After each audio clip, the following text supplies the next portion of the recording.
une inquiétude pour le lac du Bourget, pour l'interrogation? Au contraire, on va même pouvoir le libérer.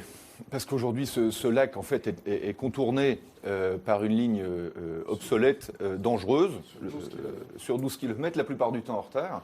Et c'est une des solutions, justement, pour rendre au lac visage humain sur toute cette partie de la Chautagne et de l'accès à Aix-les-Bains.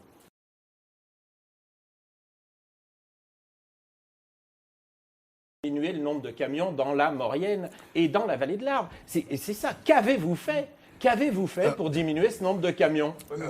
Vous savez bien qu'on a aussi un problème sur l'autoroute ferroviaire alpine de longueur. C'est-à-dire que si on fait juste Eton-Orbassano, il faut partir d'Ambérieu, vous avez raison. Il faut absolument remonter et À sur des Ambérieu. trajets beaucoup plus longs parce que sinon c'est pas intéressant pour les transporteurs. Moi je suis chef d'entreprise, je travaille beaucoup avec des usines italiennes. Il est évident pour eux que s'ils n'ont pas un temps de roulement permettant tout simplement le temps de pause du chauffeur, ça n'aura pas de sens. Ambérieu, 5 heures de trajet. Et dans ce cas-là, on peut faire redémarrer.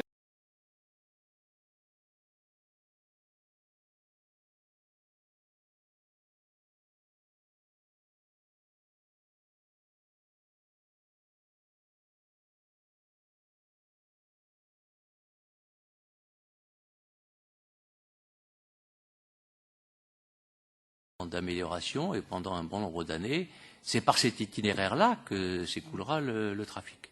Ce qui a été prévu par le gouvernement français, simplement, c'est de prévoir l'aménagement futur de cette partie entre Lyon et le tunnel au fur et à mesure que les besoins le nécessiteront.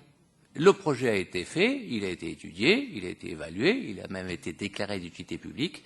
Il sera réalisé par tronçon et par tranche au fur et à mesure que le développement du trafic le justifiera. Et donc, à terme, lorsque l'ensemble de cet itinéraire, Lyon, les accès, le tunnel et la partie italienne jusqu'à Turin, lorsque tout ceci sera terminé, à un horizon de temps qui n'est pas défini, eh bien, en effet, les sommes s'ajouteront et on dépassera les 20 milliards d'euros.